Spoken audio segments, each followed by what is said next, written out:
Ama at ng Anak at ng Espiritu Santo. Amen. Mga kapatid, natitipon tayo ngayong gabi upang gunitain ang pagpapakasakit at pagkamatay ng ating Panginoong Hesukristo. Sa kahoy ng krus, matatagpuan natin siyang nakabayubay. Hindi lamang dahil sa ating kasalanan, bagkus, higit sa lahat dahil sa pag-ibig na nagdudulot ng kaligtasan. Sa pagsasariwa natin sa kanyang pagpapakasakit at pagkamatay, samahan natin ang mahal na Inang si Maria sa kanyang pagluluksa.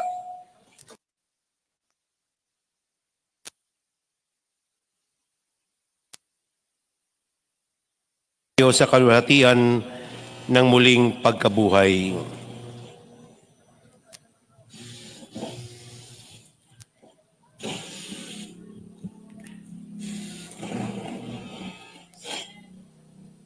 Sumainyo ang Panginoon At sumayo rin. ang mabuting balita ng Panginoon ayon kay San Mateo. Papuri sa iyo, Panginoon. Bago magtakip silim, dumating ang isang mayamang taga-Arimatea na ang ngalay Jose. Siya'y alagad din ni Jesus. Lumapit siya kay Pilato at hiningi ang bangkay ni Jesus. Iniutos naman ni Pilato na ibigay ito sa kanya. Kaya't kinuha ni Jose ang bangkay at binalot ng bagong kayong lino. Inilagay nila ito sa sariling libingan na di pa nalalaunang ipinauka niya sa bato. Pagkatapos, iginulong niya sa pintuan nito ang isang malaking bato at saka umalis. Ang mabuting balita ng Panginoon. Pinupuri ka namin, Panginoong Hesukristo. Sa tagubilin ng nakagagaling na utos at turo ni Jesus na Panginoon natin at Diyos, ipahayag natin ng lakas loob. Ama namin, Sumasalangit ka, sambahin ang ngalan mo, mapasa amin ang kaharian mo, sundin ang loob mo dito sa lupa para ng sa langit. Bigyan mo kami ngayon ng aming kakanin sa araw-araw, at patawarin mo kami sa aming mga sala, para ng pagpapatawad namin sa mga nagkakasala sa amin. At huwag mo kaming ipahintulot sa tukso, at iadya mo kami sa lahat ng masama. Amen. Panalangin sa pagsisimula ng prosesyon. Ama namin makapangyarihan, alalahanin mo na ang iyong awa at pagmamahal at sa iyong paglingap. Gawin mong banal kaming lahat na siyang dahilan kaya't dugoy dumanak mula sa iyong nagpapakasakit na anak upang pagsaluhin namin sa piging ng pagkabuhay na kanyang itinatag bilang aming tagapamagitan kasama ng Espiritu Santo magpasawalang hanggan. Amen. Mga minamahal na kapatid, tularan natin ang mga tapat na alagad ni Jesus na nanatiling kasama niya hanggang sa huling sandali. Halina't magprosesyon sa kanyang karangalan, taglay ang kapayapaan. Atin na pong sisimulan ang prosesyon ng paglilibing sa Panginoong Hesukristo. Apostol San Pedro. Ang ating prosesyon ay pangungunahan ng ating mga seryales, ang Ministry of Altar Servers.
Ang unang karosa ay ang karosa ni Apostol San Pedro.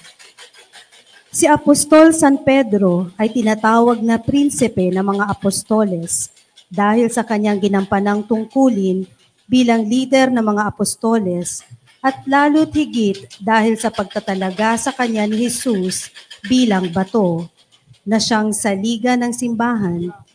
Kung kaya naman si Apostol San Pedro rin ang unang Santo Papa ng simbahang Katoliko. San Pedro Apostol, ipanalangin mo kami. Ang sponsor ng karosa ni Apostol San Pedro ay sina Joven Paulo and family. Ang karosa ni Apostol San Pedro ay sasamahan ng mga miyembro ng Music Ministry, Apostleship of Prayer, Divine Mercy, Holy Face of Jesus, at Barangay 24. Ang ikalawang karosa, karosa ng Jesus sentensyado. Ang imahe ng Jesus sentensyado ay isinasalarawan ang isa sa mga eksena ng pagpapakasakit ni Jesus kung saan nakagapos ang kanyang kamay nang siya ay hulihin ng mga sundalo upang iharap sa mga punong pari, matatanda ng bayan at kay Pilato. Senyor Jesus sentensyado, kaawaan mo kami. Ang sponsor ng karosa ng Jesus sentensyado ay si Francis San Jose and family. Ang karosa ni Jesus sentensyado ay sasamahan ng Barangay 4.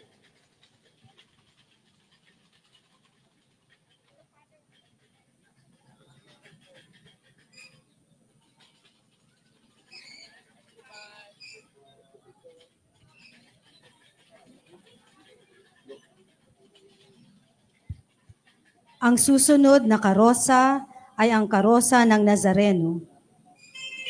Ang imahe ng poong Jesus Nazareno ang isa sa pinakakilalang larawan ni Jesus sa kanyang pagpapakasakit. Ang Nazareno ay isinasalarawan ang pagbubuhat ni Jesus sa krus patungong Golgota. Sa kasalukuyan, ang imaheng ito ay nasa pangangalaga ng parokya at ito rin ang isa sa pinakamatandang imahe ng parokya. Mahal na poong Jesus Nazareno, kaawaan mo kami. Ang karosa ng Nazareno ay sasamahan ng iba't ibang balangay ng ihos ng ating parokya. Ang sponsor ng karosa ng Nazareno ay Anpon at Batang Harrison. At ang karosa ng San Pedro ng Nazareno ay sasamahan ng mga miyembro ng Barangay 10 at Barangay 11. Ang susunod na karosa ay ang pagtatagpo ni Jesus at ng kanyang inang Maria. Ang karosa ng pagtatagpo ay isinasalarawan ang pagkikita ni Jesus at ang kanyang inang si Maria na tahimik na sumusunod sa kanyang pagtungong Golgota. Ito ay pagpapakita ng pagmamahal ni Maria sa Diyos at sa plano ng Diyos na kaligtasan natin sa pamamagitan ng pagpapakasakit, pagkamatay at muling pagkabuhay ng kanyang anak na si Jesus. Mahal na Inang Maria, ipanalangin mo kami. Ang sponsor ng karosa ay si Mimi Rose and family at sasamahan naman ng Barangay 18 and Barangay 19. Ang susunod na karosa ay ang karosa ng Kalbaryo. Isinasalarawan ng karosa ng Kalbaryo ang tagumpay ng ating pagkakaligtas sa pamamagitan ng pagkamatay ni Jesus sa krus. Tayo pong lahat ay manahimik sandali bilang pagpupugay kay Jesus sa krus.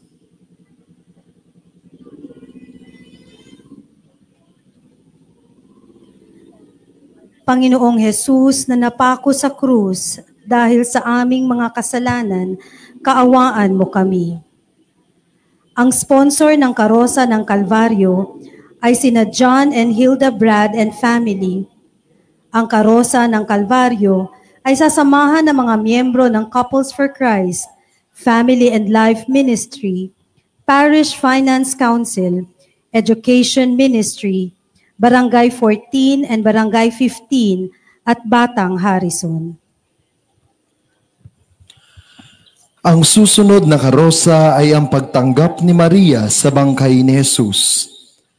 Ang tagpong ito ay kaganapan matapos ibaba si Jesus sa krus, kalong-kalong ng kanyang inang si Maria na nagdadalamhati ang katawang walang buhay ng ating Panginoong Jesus. Mater Dolorosa, ipanalangin mo kami. Ang sponsor ng karosa ay Marcelo Family. Sasamahan naman ito ng Tarsician, All Sophie, Barangay 5 and Barangay 6.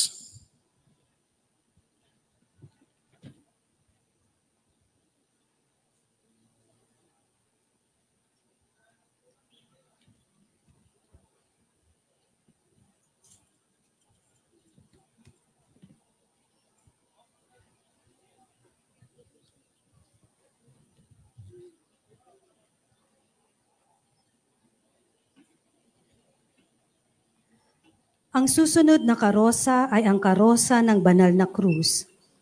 Sa saglit na katahimikan, ating bigyang pugay ang pagdaan ng karosa ng banal na krus.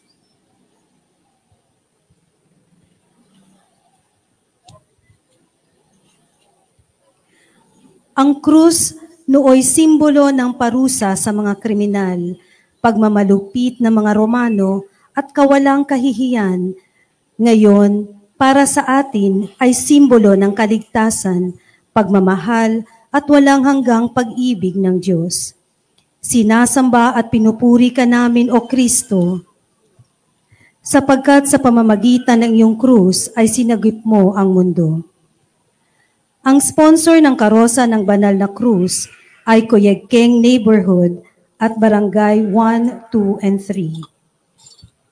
Ang karosa ay sasamahan din ng mga miyembro ng Barangay 1, 2, and 3. Ang susunod na karosa ay ang karosa ni San Jose ng Arimatea. Atin ngayong masasaksihan ang mga karosa ng mga disipulo ni Jesus. Unang karosa ay ang imahe ni San Jose ng Arimatea. Si San Jose ng Arimatea ay isang mayaman na tagasunod ni Jesus. Matapos mamatay si Jesus sa krus, hiniling ni Jose kay Pilato na kunin ang bangkay ni Jesus upang ito ay malibing. San Jose ng Arimatea, ipanalangin mo kami. Ang sponsor ng karosa ay Meneses Family and Gonzales and Balbido Family. Ito ay sasamahan ng Parish Youth Ministry at ng Barangay 28. Ang susunod na karosa ay ang karosa ni San Nicodemus. Si San Nicodemus ay kasapi ng mga pari na nagpapatay kay Jesus. Subalit iba siya sa kanila dahil hindi siya nagbigay ng pagsang-ayon sa pagpapapako kay Jesus. Tulad ni Jose ng Arimatea, si San Nicodemus ay isa ring tahimik na disipulo ni Jesus dahil siya ay nananampalataya sa Panginoon at sumunod sa kanyang mga katuruan. Tinulungan din niya si Jose ng Arimatea na ilibing ang bangkay ng Panginoon. San Nicodemus, ipanalangin mo kami. Ang sponsor ng karosa ni San Nicodemus ay ang Staff of Jesus Prayer Community, Catechetical Ministry at Barangay 20 and 21. Ang karosa ni San Nicodemus ay sasamahan din ng miyembro ng Catechetical Community at Barangay 20 and 21.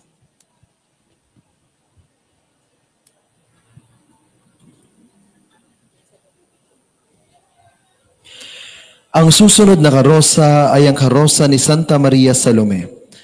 Matutunghayan na natin ang karosa ng Tres Marias. Ang unang Maria ay si Santa Maria Salome. na ina ni na Apostol Santiago na katatanda at Apostol San Juan. Siya ay naroon sa mga kaganapan ng pagkamatay ni Jesus sa Golgota. Ang kanyang imahe ay may hawak na mira o ang langis na ipinapahid sa mga namatay. Santa Maria Salome, ipanalangin mo kami. Ang sponsor ng karosa ni Santa Maria Salome ay ang Friends of LCM, Levi Chan and Family. Sasamahan naman ito ng Batang Harrison, Barangay 12 and Barangay 18. Ang susunod na karosa ay ang karosa ni Santa Maria Jacobe. Ang ikalawa sa Tres Marias ay si Santa Maria Jacobe. Si Maria Jacobe ay ina ni Apostol Santiago at Apostol Judas Tadeo. Ayon sa kasulatan, si Maria Jacobe ay kasama ng mahal na Birheng Maria sa paanan ng krus. Santa Maria Jacobe, ipanalangin mo kami. Ang sponsor ng karosa ni Santa Maria Jacobe ay ang Felicilda, Celon at Lumakang families. Ang karosa ni Santa Maria Jacobe ay sasamahan ng mga miyembro ng Lectors and Commentators Ministry, Barangay 7, Barangay 8, and Barangay 9. Ang susunod na karosa ay ang karosa ni Santa Maria Magdalena. Ang huli sa Tres Maria ay si Santa Maria Magdalena. Siya ay isa sa mga naging masidhing tagasunod ni Jesus matapos siya ay pagalangin mula sa pagkaalipin sa masamang espiritu.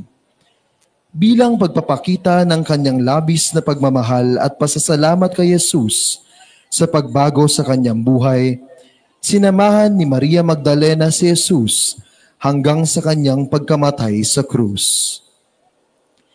Santa Maria Magdalena, ipanalangin mo kami. Ang sponsor ng karosa ni Santa Maria Magdalena ay si Dada Zapanta and Family, Family Rosary Crusade, Legion of Mary, at sasamahan ng Barangay 16 and Barangay 17.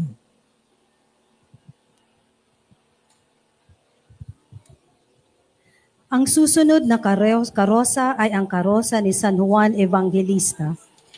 Si San Juan Evangelista ang tinaguriang pinakamamahal na alagad ni Jesus. Sa krus, ipinagkatiwala ni Jesus ang kanyang inang Maria sa pangangalaga ni San Juan. Kilala din natin siya bilang manunulat at isa sa 4 na ebanghelyo. San Juan Evangelista, ipanalangin mo kami. Ang sponsor ng karosa ni San Juan Evangelista ay si Grace de Torres and Family. Ang karosa ni San Juan Evangelista ay sasamahan ng mga miyembro ng Social Media Communication Ministry, Barangay 22 and Barangay 23.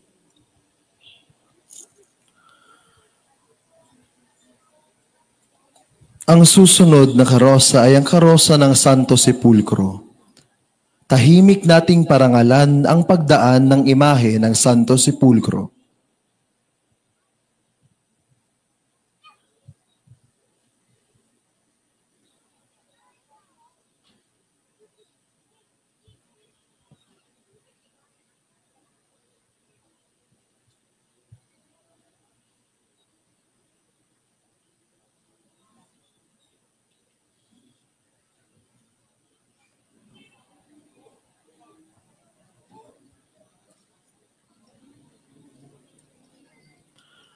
Ang sponsor ng karosa ng Santo Sepulcro ay ang Extraordinary Ministers of Holy Communion.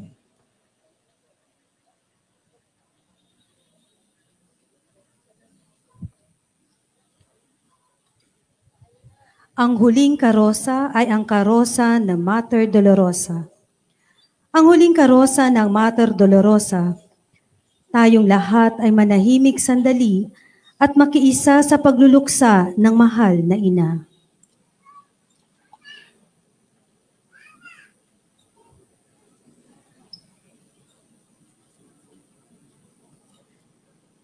Ang inang nagluluksa ay paalala sa ating lahat sa pinagdaanang lungkot, hapis at bighati ni Maria, dahil sa laki ng ating mga kasalanan na siyang dahilan upang ipako ang kanyang anak sa krus.